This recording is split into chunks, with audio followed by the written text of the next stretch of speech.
கவிதாவுக்கு வாழ்க்கையில் எந்தவொரு குறைபாடும் இல்லை.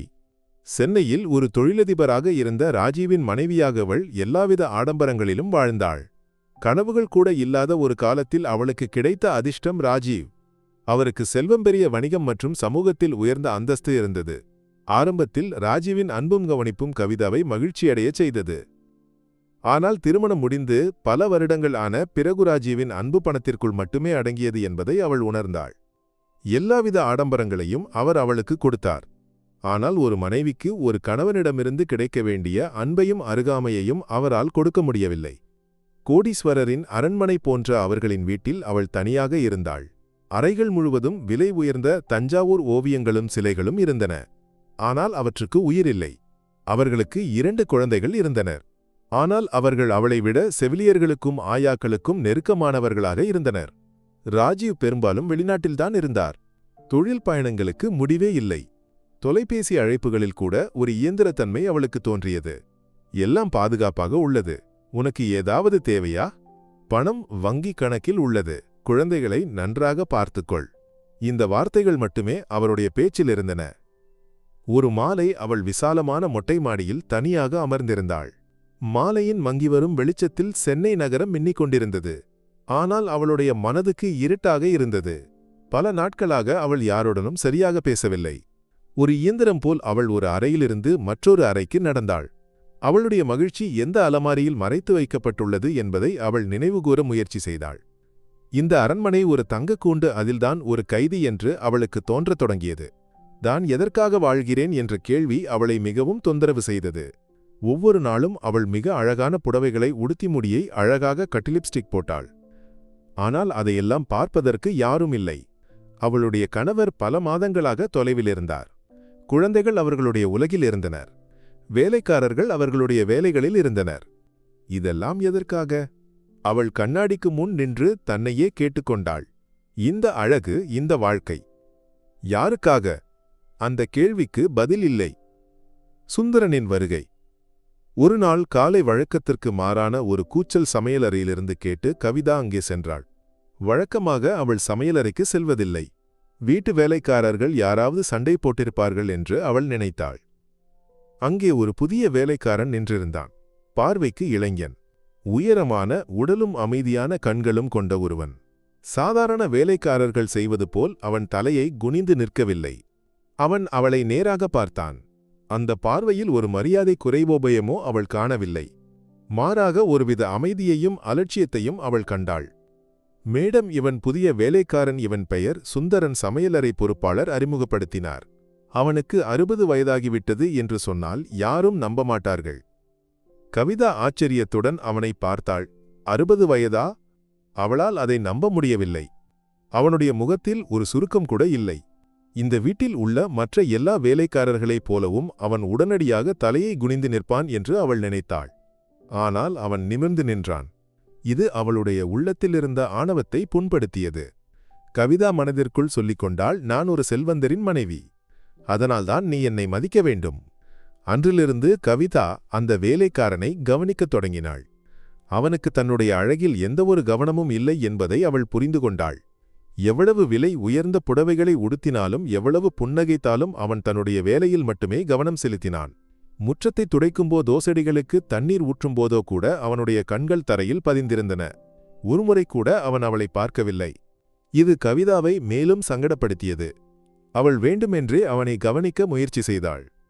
அவன் வேலை செய்யும்போது அவள் அவனுக்கு அருகில் நடந்து சென்றாள். சில சமயம் சமையலறைக்கு தண்ணீர் குடிப்பதற்காகச் சென்றாள். ஆனால் அந்த ஒவ்வொரு நொடியிலும் அவன் அவளை புறக்கணித்தான். அவன் தன்னுடைய வேலையைச் செய்கிறான். பிறகு வேகமாக நடந்து செல்கிறான். கவிதாவின் ஏமாற்றமும் கோபமும். ஒரு நாள் அவள் கோபத்துடன் தன்னுடைய அறைக்குள் சென்று கதவை மூடினாள். என்ன ஒரு ஆணவக்காரன் அவன்! அவள் கண்ணாடியில் பார்த்து தன்னையே சொல்லிக் கொண்டாள். எனக்கு இவ்வளவு அழகும் அந்தஸ்தும் இருந்தும் அவன் என்னை கவனிக்கவில்லை. எல்லோரும் என்னுடைய அழகைக் கண்டு ஆச்சரியப்படுகிறார்கள். ஆனால் இவன் மட்டும். அவளுடைய உள்ளத்தில் அடக்கி வைக்கப்பட்ட கோபம் ஒரு எரிமலை போல வெடிக்கத் தொடங்கியது. அவளுக்கு அவனை கட்டுப்படுத்த வேண்டும். அவனுடைய கவனத்தை ஈர்க்க வேண்டும். அதற்கு என்ன வழி? அவள் உட்கார்ந்து யோசித்தாள். அவளுக்கு உடல்நிலை சரியில்லாதது போல் படுத்தால் அவன் தன்னுடைய அறைக்கு வருவானா? கவிதாவின் மனதில் ஒரு தவறான எண்ணம் தோன்றியது. வழக்கமாக ஆண் வேலைக்காரர்களுக்கு வீட்டு உரிமையாளர்களின் அறைக்குள் நுழைய அனுமதியில்லை. ஆனால் இந்த விதியை மீற அவள் முடிவு செய்தாள்.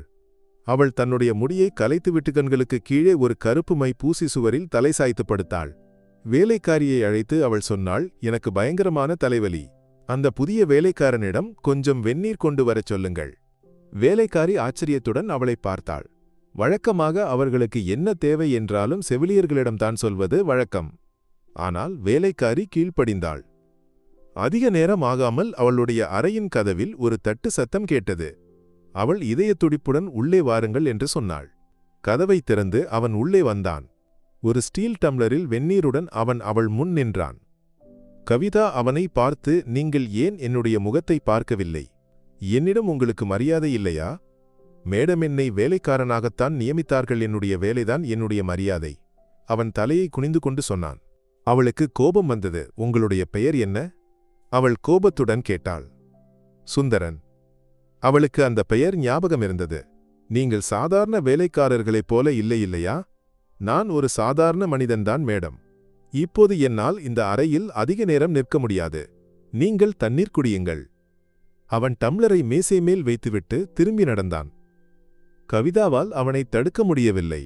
அவளுடைய மனம் முழுமையாக அவனுடைய கட்டுப்பாட்டில் ஆனது. என்ன ஒரு தைரியம் அவனுக்கு! அவள் தன்னையே கேட்டுக்கொண்டாள். பயம் நிறைந்த இரவுகள். அந்த இரவு அவளால் தூங்க முடியவில்லை.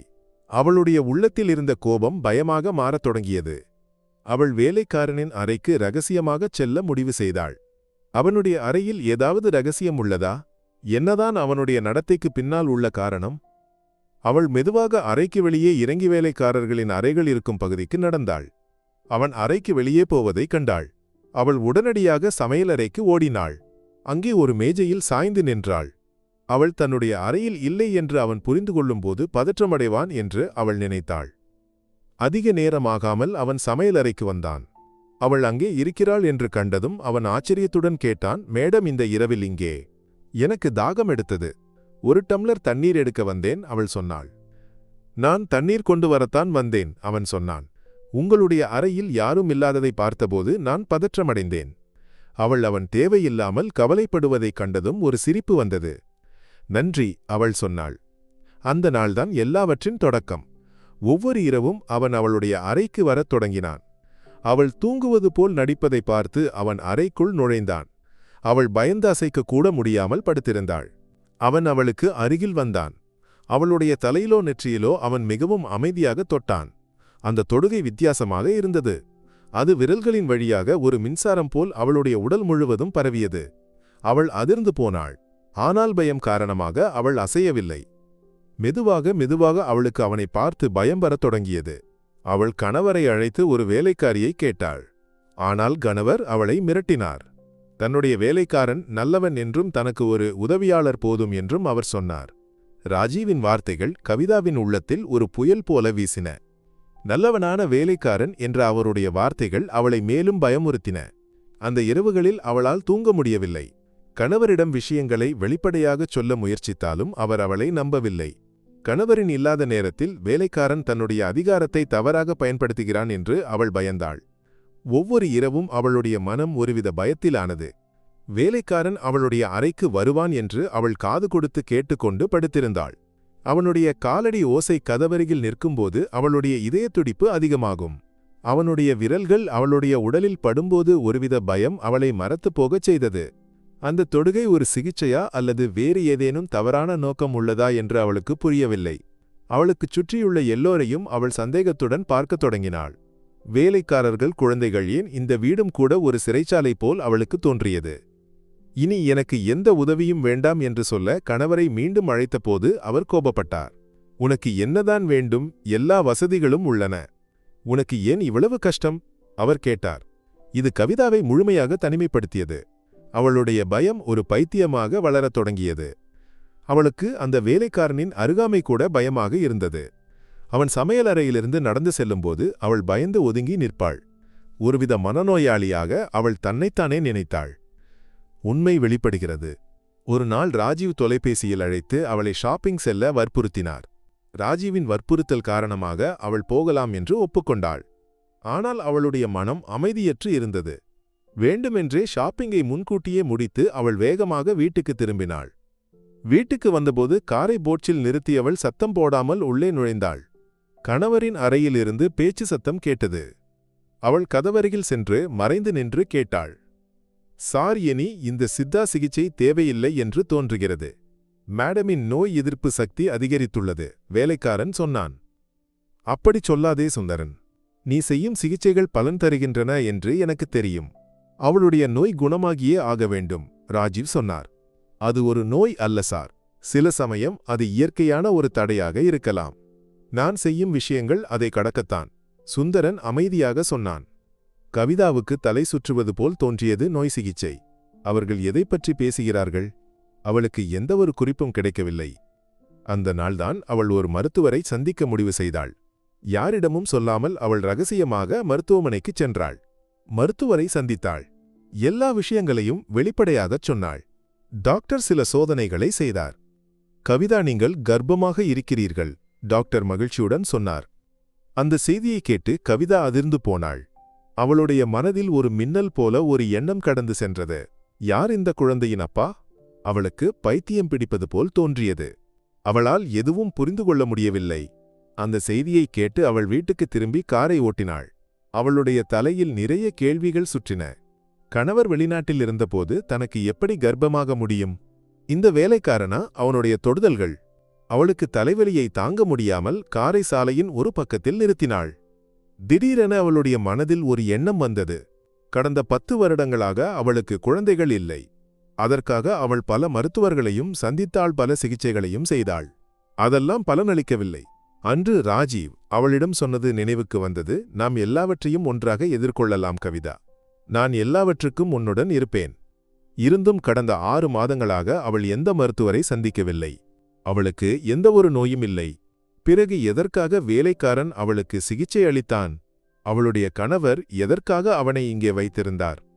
அவளுக்கு மெதுவாக விஷயங்கள் புரியத் தொடங்கின.